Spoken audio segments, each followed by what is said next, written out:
यहाँलाई स्वागत छ। अहिले राष्ट्र बैंक मौद्रिक नीतिको तयारीमा छ, सुझावहरू पनि सङ्कलन गरिरहेको छ। यो वर्षको मौद्रिक नीति अरू वर्ष जस्तो सदा जस्तो पक्कै पनि छैन, अवस्था त्यस्तो छैन। बजेट जस्तै मौद्रिक नीतिको फोकस चाहिँ अर्थात् दृष्टि चाहिँ के हो, केमा दृष्टि दिन्छ मौद्रिक नीतिले? यहाँले भन्नुभए जस्तै यो वर्ष हामी अलिक फरक परिवेशमा छौँ। विश्व अर्थतन्त्रलाई नै यो कोभिडले नराम्रो गरी थिलथिलो बनाएको छ।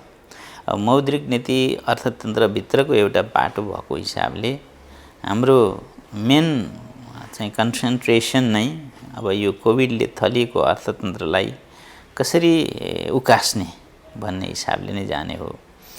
अब यहाँभित्र मौद्रिक नीतिभित्र सँगसँगै हामीले चाहिँ यो फिस्कल के अरे फाइनेन्सियल सेक्टर रिलेटेड पोलिसीहरू प्रशस्त ल्याउँछौँ, जसको असर चाहिँ ऋणीलाई, ब्याङ्कलाई प्रशस्त पर्ने गर्छ। त्यसमा हामी एक्सर्साइज गरिरहेछौँ। यहाँले भन्नुभएको जस्तै हामी गृह कार्यमा छौँ। यो गृह कार्य गरिराख्दाखेरि एउटा पाटो हामी सुझाव सङ्कलन गरिरहेछौँ, विभिन्न किसिमको इन्टरेक्सन पनि गरिरहेछौँ, विभिन्न किसिमको टास्क फोर्सहरू बनाएर ती मार्फत चाहिँ त्यसको असर के होला, के कुन इस्युमा के गर्दा ठिक होला भन्ने एक्सर्साइज पनि गरिरहेछौँ। र समग्रमा हाम्रो अहिलेको कन्सन्ट्रेसन चाहिँ नेपाल सरकारले बजेट मार्फत 7% को आर्थिक वृद्धिको आश गरिएको छ आउने वर्ष 77-78 मा। त्यसभित्रै रहेर फेरि हामीले 7% भित्रको चाहिँ इन्फ्लेसन त्यो सीमाभित्र रहनु पनि छ। यी कुरालाई टेकेर हामी कोभिडले थलिएको अर्थतन्त्रलाई कसरी उकास्न सकिन्छ त्यसमा कन्सन्ट्रेसन भएर हामी मौद्रिक नीतिको तयारी गरिरहेछौँ। यसलाई अलिकति अझै म ब्रेकडाउन गरेँ। जस्तो मौद्रिक नीतिलाई बजेट पछाडि सबैले प्रतीक्षा पनि गरिरहेका छन्। त्यसमाथि पनि उद्योगी व्यवसायीहरू, त्यसमाथि पनि ब्याङ्कर, इन्सुरेन्सकाहरू, अरू साना व्यवसायहरूलाई पनि कतै न कतै यसले छोएको हुन्छ। आफ्ना माग छन्, झन् यो बेलामा अभावको बेलामा त झन् बढी मागहरू छन्। यसलाई कसरी प्राथमिकीकरण गर्ने, सुरु कहाँबाट गर्ने र कहाँसम्म पुग्ने, कसरी यसलाई चाहिँ 1, 2, 3 मिलाउने? यो स्वाभाविक हो। सबै मान्छे, सबै उद्यमी, सबै व्यवसायीहरू कुनै न कुनै किसिमले अतालिएको अवस्था छ। ब्याङ्कर, वित्तीय संस्थाहरू पनि कहीँ कतै हामीलाई असजिलो पर्ने हो कि भनेर कतिपय अवस्थामा उहाँहरू पनि आत्तिएको हामी देख्छौँ। तर यी सबै कुरोको सोल्युसन छ। सोल्युसन त्यसको चाहिँ उपचारै नभएको होइन। हामी यी सबै कुरालाई व्यवस्थित गरेर लैजान्छौँ। जहाँ जसलाई जे अप्ठ्यारो परेको छ, कस्तो मलम लाउँदा त्यसलाई उपचार हुन्छ, त्यो खालको मलमपट्टि हामी तयार गर्छौँ। उद्योगी, व्यापारी अथवा चाहिँ एउटा ऋणीलाई परेको अप्ठ्यारोलाई हामीले यति बेला गरिदिनु पर्ने कुरा के हो, त्यसै गरी एउटा ब्याङ्कलाई परेको अप्ठ्यारोलाई हामीले गरिदिनु पर्ने कुरो के हो, समग्र सिस्टमलाई पर्ने अप्ठ्यारोलाई हामीले चाल्नुपर्ने कदम कस्ता हुन्, यी सबै कुरालाई हामी विश्लेषण गरेर हामी उपयुक्त नीति लिन्छौँ। अब प्राथमिकीकरण गर्दाखेरि बरुवाहरूलाई परेको अप्ठ्यारोलाई सहज बनाउनलाई हामी अलिकति पेमेन्टको डिफरलको प्रिन्सिपल लिन्छौँ, जुन कुरो संसारभरि धेरैले फलो गरेका छन्। त्यति हो कि कसैले 3 महिना डिफरल गरे होलान्, कसैले 6 महिना गरे होलान्। हामी त्योभन्दा फरक किसिमले पनि जानुपर्ने हुनसक्छ। कतिपय अवस्थामा क्यापिटलाइजेसनको पनि अवस्था हुनसक्छ, पुनर्संरचनाको अवस्था हुनसक्छ। ती सबै कुरालाई हामी केलाएर लैजान्छौँ। हाम्रो उद्देश्य यति हो कि यो कोभिडको कारणले कोही कसैले मर्न नपरोस्, खास गरी कुनै उद्यम व्यवसाय हैन, हेल्थको हिसाबले त आफ्ना सीमा रहे, कोही थला पर्नै नपरोस्, भोलि चाहिँ कमसेकम ऊ रिकभर हुन सकोस्। अहिले अप्ठ्यारो परे पनि भोलि ऊ पुनर्स्थापित हुन सकोस् र आफ्नो व्यवसायलाई निरन्तरता दिन सकोस् भन्ने हिसाबले हाम्रा नीतिहरू बन्नेछन्। त्यसको लागि मौद्रिक नीतिले आफूले सक्ने काम गर्नेछ। सँगसँगै मैले भन्नै पर्ने विषय चाहिँ के हो त भन्दा मौद्रिक नीतिका पनि आफ्ना सीमा छन्। सबै कुरो यसैले चाहिँ निराकरण गर्न सक्दैन। यसले गर्न सक्ने मौद्रिक नीति अथवा यसभित्रको चाहिँ वित्तीय क्षेत्रसँग सम्बन्धित नीतिले जुन हदसम्मको चाहिँ उपचार दिन सक्छ, त्यो उपचारमा हामी त्यहाँभित्र आफ्नै किसिमको प्राथमिकीकरण गरेर हामी उपचार खोज्छौँ। हामीले अहिले व्यवसायको हकमा चाहिँ विभिन्न किसिमले एनालाइसिस गरेका छौँ। को अति प्रभावित व्यवसाय हुन्, को मोडरेटली प्रभावित हुन्, कुन न्यून प्रभावित हुन्, ती सबै कुराको एनालाइसिस गरेर हामीले राखेका छौँ। त्यही विश्लेषणको आधारमा कसलाई कस्तो खालको छुट दिँदा उपयुक्त हुन्छ र त्यो छुट दिइराख्दा ब्याङ्कलाई कस्तो असर पर्छ र ब्याङ्कले के खोज्छ र ब्याङ्कलाई हामीले के गरिदिनुपर्छ भन्ने कुराको पनि हामीले विश्लेषण गरेका छौँ। त्यसकारण यो कोभिडले असर गरेको अर्थतन्त्रमा फरक फरक किसिमका माग, धेरै माग भए पनि हामी तिनलाई व्यवस्थित किसिमले तिनलाई सम्बोधन गर्ने गरी जान खोजिरहेछौँ। यसलाई अझ थोरै मैले अझ विशिष्टीकृत गरेँ, जस्तो अलिकति यो ब्याङ्किङ प्रणालीमा भएका कुराहरूमा अलिकति जोड सोरले आएको छ। त्यसमा ब्याङ्कले लोन दिएको छ, लोन भुक्तानी अर्थात् त्यसको रिपेमेन्ट हुन सकिरहेको छैन, मसँग रिपेमेन्टको लागि पैसै छैन, मैले उद्यमै गर्न पाएको छैन भन्ने छ, ब्याङ्कको लोन फसेको छ। अनि अर्को भनेको चाहिँ तपाईँको यस्ता कुराहरूमा हेर्दा द्विपक्षीय देखिए पनि कतै न कतै राष्ट्र ब्याङ्क आकर्षित हुनुपर्छ, कहीँ हस्तक्षेपै गर्नुपर्छ, कहीँ चाहिँ सहजीकरण गर्नुपर्छ भन्ने कुराहरू पनि उठेका छन्। यसमा एउटा सानो व्यक्ति किसानदेखि लिएर ठुला उद्योगहरू पनि छन्। मैले अलिकति विशिष्टीकृत भएर सोधेँ, यस्तो अवस्थामा राष्ट्र ब्याङ्कले अब उसको भूमिका हस्तक्षेप गरेर जाने, सहजीकरण गरेर जाने या दुईटै नीति अख्तियार गर्ने? पहिलो कुरो त हामी यस्तो परिवेशमा छौँ जहाँ चाहिँ कम्प्लिटली भनौँ न काँध हालेर हामीले मात्रै काँध हालेर कुनै बिजनेस उक्सिन्छ नि भन्ने विषय होइन। हामी त्यो परिवेशमा छौँ। तर हामीले गर्न सक्ने चाहिँ के हो त भन्दा ती सबैलाई सहजीकरण गर्ने हो। ती सबैलाई हामीले सहजीकरण गरिदिँदाखेरि उहाँहरू उक्सिनुहुन्छ यदि भने, उहाँहरू बाहिर आउन सक्नुहुन्छ भने त्यसलाई सहयोग गर्ने काम चाहिँ सम्बन्धित ब्याङ्क वित्तीय संस्थाहरूले गर्नुहुन्छ। ब्याङ्क वित्तीय संस्थाको ग्राहक हो, ऋणीको कुरो गर्दा ब्याङ्क वित्तीय संस्थाको ग्राहक हुनुहुन्छ उहाँहरू। त्यसकारण ब्याङ्क वित्तीय संस्थाले पनि यो कुरो समझदारीपूर्ण हिसाबले हेरिदिनुपर्छ कि हाम्रा ग्राहकहरूलाई बचाउनु नै हामी भोलिको दिनमा बाँच्ने आधार हो। त्यसकारण त्यो बचाउने प्रयास उहाँहरूले गर्नुहुन्छ। त्यसरी बचाउन उहाँहरूले गरेको आशलाई हामीले एड्रेस गरिराख्दाखेरि पक्कै पनि ब्याङ्क वित्तीय संस्थालाई अर्को खालको दबाब पर्छ। मैले अघि पनि भने उहाँहरूलाई रिपेमेन्ट पर सर्छ, आफ्नो लिक्विडिटी प्रब्लम होला, त्यसको लागि राष्ट्र ब्याङ्कले एड्रेस गर्ने कुरा हुन्छ, राष्ट्र ब्याङ्कको हस्तक्षेपको कुरा हुन्छ। यसले गर्दा यहाँले सोध्नु भएको कुरोमा हस्तक्षेप र फेसिलिटेसन यी दुईटै कुरा, कहीँ कतै इन्टरभेन्सनका कुराहरू पनि आउला, निर्देशनै दिनु पर्ला। कहीँ कतै ब्याङ्क वित्तीय संस्थालाई अलिकति छुट दिँदाखेरि त्यसको सहजीकरण चाहिँ कस्टमरलाई हुन जाला। त्यसकारण दुईटै इन्स्ट्रुमेन्ट चाहिँ हामीले सँगसँगै प्रयोग गर्नुपर्छ। निड बेस कहाँ कस्तो इन्स्ट्रुमेन्ट आवश्यक पर्छ त्यही प्रयोग गर्छौँ हामी। अलिकति अब जस्तो मौद्रिक नीति भनेको बजेटको परिपूरक पनि हो। अहिले सरकारले अघिले उद्धृत गरिसक्नु 7% लक्ष्य हासिल गर्नका लागि बजेट प्रस्ताव भएको छ, सदनमा विचाराधीन छ, राष्ट्रिय सभाबाट केही हदसम्म पारित पनि भएर अगाडि आइसकेको छ। तर अहिले हामी कहाँ देखिएको व्यावहारिक चाहिँ बजारमा पैसा नै छैन, पैसा नै आएन भन्ने छ। अनि एकातिर यस्तो अवस्थामा 7% वृद्धि दरको लक्ष्य र बजारमा हामीसँग पैसा छैन, चलायमान भएको छैन। अनि अर्कोतर्फ विकास निर्माण पनि हामीले सोचे अनुरूप गतिमा भएको छैन, त्यसले पनि बजारमा पैसा आएन।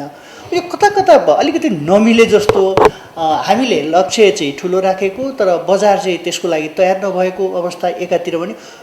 कोरोना सङ्क्रमणको जोखिम कहिलेसम्म, कति परसम्म जान्छ भन्ने हामीसँग आकलन पनि छैन। अब कसरी काम गर्ने? अलिकति चाहिँ यहाँको प्रश्नमा म अलिकति सप्लिमेन्ट गर्न चाहन्छु, बजारको अवस्थाबारे चाहिँ अपडेट गर्न चाहन्छु। बजारमा पैसा छैन भन्ने विषय चाहिँ होइन। यति बेला बजारमा अत्यधिक पैसा भइरहेछ, ब्याङ्किङ सिस्टममा अत्यन्तै धेरै लिक्विडिटी छ यति बेला। त्यो हुनु पछाडिको 2-3टा कारण हामीले सोचे भन्दा राम्रो हिसाबले रेमिटेन्स आयो यो बिचमा, जेठ र आषाढको यो अवधिसम्ममा हामीले धेरै घट्छ होला भनेर सोचेका थियौँ, राम्रो किसिमले आइरहेछ। दोस्रो कारण कर्जाको माग भएन, कर्जा कम गएको छ यति बेला, जाँदै गएको छैन भने पनि हुन्छ अलमोस्ट। तर डिपोजिटको ग्रोथ चाहिँ अत्यन्तै राम्रो छ। यो कोभिडको पिरियडमा चैत्र 10 गतेदेखि आजसम्म आउँदा डिपोजिट चाहिँ लगभग 1,70 अर्बले बढेको छ डिपोजिट मात्रै, जबकि कर्जा गएको छैन, कर्जा उल्टै रिकभर भएको छ। त्यसले गर्दा ब्याङ्किङ सिस्टममा राम्रो लिक्विडिटी बिल्डअप भएको छ, लिक्विडिटी प्रशस्त छ र यो लिक्विडिटी भोलिको दिनमा जुन बेला कर्जाको माग हुन्छ, जुन बेला सटरहरू खुल्छन्, बिजनेस एकदमै चल्न थाल्छ, बिजनेसमा चाहिँ एडिसनल कर्जाको माग हुन्छ, डेफिनेटली भोलि हुन्छ। किन भन्दा सारा बिजनेस साइकलै ब्रिज भएको छ बिचमा, त्यहाँ चाहिँ नर्मल भन्दा पनि बेसी क्रेडिट डिमान्ड भोलि हुन्छ। त्यति बेलाको लागि अहिले सिस्टम चाहिँ वेल प्रिपेयर भएर बसिया छ पैसाको मामलामा, लिक्विडिटीको मामलामा, हैन? त्यो चाहिँ एकदम राम्रो पोजिसनमा हामी छौँ। अब कसरी चाहिँ ग्रोथ 7% को एचिभ होला त भन्ने सन्दर्भमा मेन बोटलनेक अथवा मेन अहिलेको चाहिँ अवरोध भनेकै यहाँले अघि भन्नुभयो जस्तै यो कोभिडको कुनै निश्चित कट अफ छैन, कहिले अन्त्य हुने हो थाहा छैन। अब यी कुरा, ती अनिश्चितताले चाहिँ हामीलाई पक्कै पनि घेरेको छ, हैन? त्यो अनिश्चितता नहटुन्जेलसम्म चाहिँ कुनै कुरोको टुङ्गो हुँदैन। एकजना चाहिँ विश्वको लगानीकर्ताले भनिराख्नु भएको रहेछ कि हामी अब अहिले जति कुरो गरे पनि, उहाँको भनाइ के त भने त्यो टाइडभित्र अथवा समुद्रको छालभित्र पौडी खेलिराख्दाखेरि को कसरी खेलिया छ थाहा छैन, हैन? जब छाल जान्छ त्यसपछि मात्रै थाहा हुन्छ कि को कति नाङ्गो छ, को कुन लेभलमा चाहिँ कस्तो अवस्थामा पौडी खेलिरहेछ भन्ने। त्यस्तै हामी पनि अहिले त्यो छालभित्रै छौँ, हैन? छाल गइसकेपछि मात्रै एक्ज्याक्ट पोजिसन थाहा हुन्छ र ट्रिटमेन्ट पनि सही ट्रिटमेन्ट लागु हुन्छ। अहिले हामीले गरिराख्ने सबै कुराहरू ट्रान्जिसनल र एडहक नै हुने एक किसिमले, हैन? र जुन बेला चाहिँ यो कोभिड क्लियर हुन्छ र बजार चलायमान हुन्छ अथवा बजार चाहिँ एक किसिमले खुल्ला हुन्छ, बिजनेस गर्न सुरुवात हुन्छ, त्यसपछि मलाई लाग्छ हाम्रो ब्याङ्किङ सिस्टमले प्रशस्त तरलता मार्केटलाई दिनेछ र बिजनेस एक्टिभिटीहरू बढ्नेछन् र राज्यले लिएको चाहिँ लक्ष्य हामी प्राप्त गर्नेछौँ। त्यसको लागि हाम्रो साइडबाट चाहिँ प्रशस्त उपकरणहरू हामीले ल्याइरहेछौँ। अहिले आफैमा पनि बजारमा प्रशस्त तरलता छ, ब्याङ्किङ इन्स्टिट्युसनहरूसँग लिक्विड इन्स्ट्रुमेन्टहरू पनि त्यत्तिकै छ। भोलि हामीसँगै रिफाइनेन्स लगायतको पनि प्रशस्त ठुलो अमाउन्टको चाहिँ फाइनेन्सिङ थ्रु पनि सपोर्ट गर्दैछौँ, केही छोटो समयलाई भए पनि त्यसले पनि ठुलो सहयोग गर्नेछ। जसले गर्दा त्यो टार्गेट एचिभ गर्नलाई प्रोभाइडेड यो कोभिड बेलैमा गइदियो भने त्यति ठुलो कुरा चाहिँ पर्दैन जस्तो मलाई लाग्छ। मसँग अब जम्मा 3टा प्रश्नहरू मात्र बाँकी छन्। यसमा पछिल्लो समय अलिकति बढी जोडसोडका साथ उठेको हाम्रो सेयर बजारको कुरा छ। त्यसमाथि तपाईसँग पनि औपचारिक अनौपचारिक रूपमा छलफल भेटघाट गरिरहनु भएको छ। त्यहाँका चाहे लगानीकर्ता हुन् चाहे त्यससँग सम्बन्धित पक्षहरूले लगभग अहिले हामी अलिकति लुज लकडाउनमा भए पनि हाम्रो आर्थिक गतिविधिहरू सामान्यकृत हुँदैछन्, तर सेयर बजार बन्द छ। कहिले काहीँ राष्ट्र ब्याङ्कलाई पनि औँलो तेर्स्याउने गरिन्छ। यो कस्तो अवस्था हो? राष्ट्र ब्याङ्कको भूमिका कहाँसम्म हो? वास्तवमा सेयर बजारको क्यापिटल मार्केटको रेगुलेटर अर्कै एजेन्सी छँदैछ, हैन? सेवन छ। त्यसले गर्दा हामीले त्यो विषयमा धेरै कुरा गरिराख्नु पर्ने देखिँदैन। तर हाम्रो एउटा बाध्यता चाहिँ के रह्यो त भन्दा सेयर बजारमा लिस्टेड कम्पनीहरूमध्ये त्यहाँ अलमोस्ट 70% कम्पनीहरू चाहिँ ब्याङ्किङसँग रिलेटेड भए। त्यसले गर्दा हामीले ब्याङ्कको लागि, ब्याङ्कको जोखिम व्यवस्थापनको लागि जारी गरेका केही निर्देशनहरूको असर चाहिँ हाम्रो मार्केटमा पर्दै रह्यो। अब हाम्रो चाहना त के हो भने त्यो मार्केट वेल डाइभर्सिफाइड होस् र ब्याङ्किङ क्षेत्रको मात्रै त्यहाँ बोलवाला नहोस्, जसले गर्दा अरू क्षेत्र पनि त्यहाँ आइसकेपछि एउटा प्रोपर मिक्स भइसकेपछि हाम्रा रेगुलेसनहरूको त्यति ठुलो रोल, ठुलो असर मार्केटमा पर्दैन भन्ने हाम्रो चाहना हो।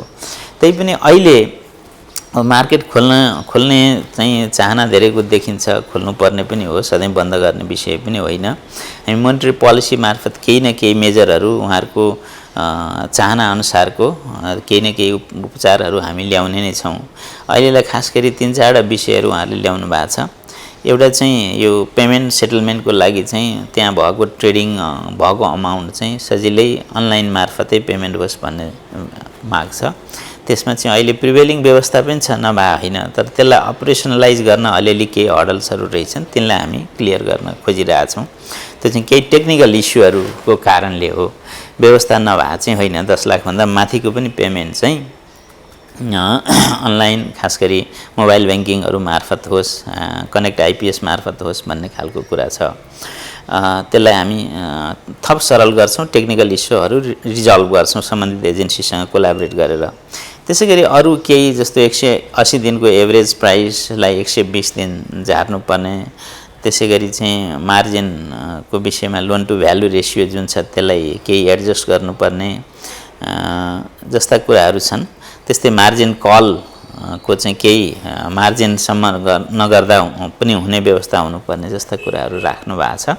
मार्केटलाई केही असर पर्ला यी विषयहरूले भनेर जसले लोन लिएर मार्केटमा लगानी गर्नुभएको छ उहाँहरूलाई चाहिँ असर पर्ने विषयहरू पक्कै पनि हुन्। यी तिनमा पनि के कस्तो यो कोभिडले अब सबैलाई असर पारेको छ, त्यस्तो असर परेका मध्येमा लगानीकर्ताहरू पनि हुन्। उहाँहरूले पनि लोन लिनुभएको छ भने लोनलाई अलिकति डिफर्मेन्ट गर्नुपर्ने, अहिले तिर्न नसक्ने अवस्था रहेको त्यो फ्याक्ट हो। यी सबै कुरालाई कन्सिडर गरेर हामीले अरू बरोवरलाई जे जस्तो खालको ट्रिटमेन्ट चाहिँ हामी मोनेटरी पोलिसी मार्फत नयाँ रेगुलेसन मार्फत ल्याउँछौँ, त्यो ट्रिटमेन्टमा यो क्यापिटल मार्केटका लगानीकर्ताहरूलाई पनि हामी छुटाउँदैनौँ। हामी मोनेटरी पोलिसीमा यो क्षेत्रलाई पनि एक किसिमले यथेष्ट रूपमा एड्रेस गर्ने नै छौँ।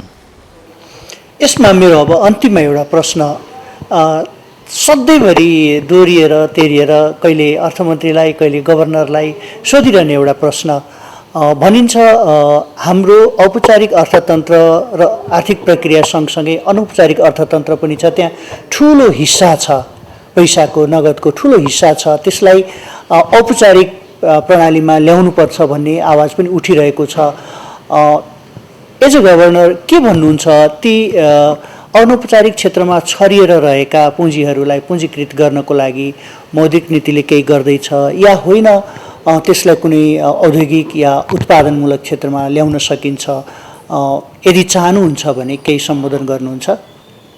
अब हामी सबैको चाहना स्वभावैले अर्थतन्त्र अनौपचारिक भन्दा पनि औपचारिक क्षेत्रबाटै बेसी कन्ट्रिब्युसन होस् भन्ने हो। यति भनिराख्दा पनि अनौपचारिक क्षेत्रको पनि त्यत्तिकै ठुलो योगदान रहन्छ हैन। अनौपचारिकभित्र अब भनौँ न फाइनेन्सियल सेक्टरकै हिसाब गर्दाखेरि जस्तो सहकारीहरू मार्फत पनि सेभिङ क्रेडिट सहकारी मार्फत पनि ठुलो योगदान समग्रमा अर्थतन्त्रमा पर्दै आएको छ।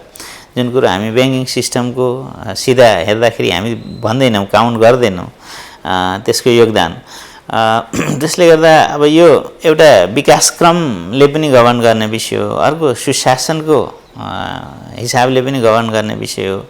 हामी जति चाहिँ अलिकति विकसित हुँदै जान्छौँ, हामी अलि जति सुशासित हुँदै जान्छौँ हाम्रो सिस्टममा, यो चाहिँ अनौपचारिक क्षेत्र क्रमशः ग्रेजुअली यो सिस्टममा आउँदै जान्छ, औपचारिकतातर्फ कन्भर्ट हुँदै जान्छ।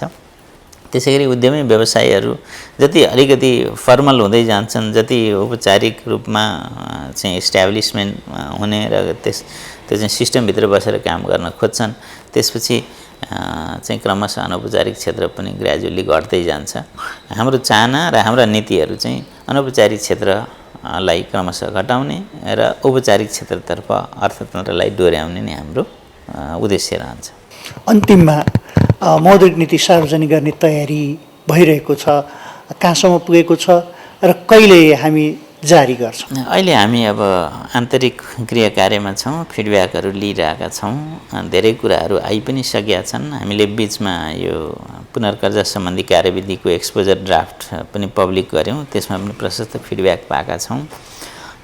हामीले चाहिँ एउटा क्यालेन्डरकै रूपमा लान खोजेका छौँ मौद्रिक नीतिलाई। सधैँ जसै गरी हामी साउनको फर्स्ट विकमा पहिलो हप्तामा यसलाई जारी गर्छौँ। गत साल साउनको 8 गते जारी भएको थियो अनि यो साल हामी फर्स्ट विकमा त्यही अनुसारै जारी गर्छौँ।